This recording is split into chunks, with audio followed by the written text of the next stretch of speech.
Today we are going to be going over Blackboard Collaborate Ultra, which is found right here on Professor Ackerman's Blackboard page. And this is how you join. This is the different course rooms. You're going to be entering this one and joining the session by clicking this black button, or you could dial in anonymously on your phone by typing in this number. But we're going to join the session virtually.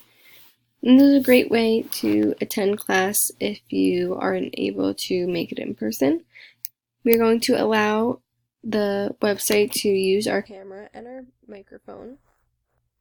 And the way that you would share your microphone and your camera would be by selecting this button and adding your camera by using this. This button raises your hand if you want to ask a question, or you can lower it if your question has been answered. This button allows you to update your status and different settings, such as if you're going to be away for a moment to use the bathroom or get food or for whatever reason.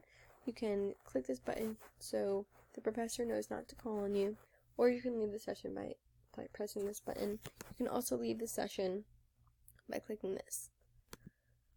You can also update your feedback using any of these buttons to show your emotions, agreeing or disagreeing with any of the statements made during the class. Over here is your panel, and you can chat with everyone in the chat or just the moderators, which are the professors or teachers. Attendees show how many students are currently virtual with you.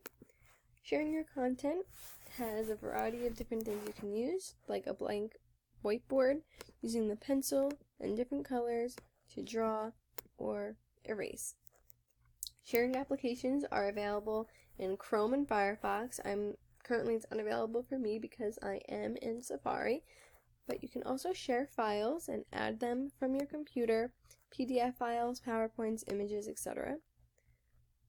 And settings over here let you update your speaker volume, your camera, and your audio settings.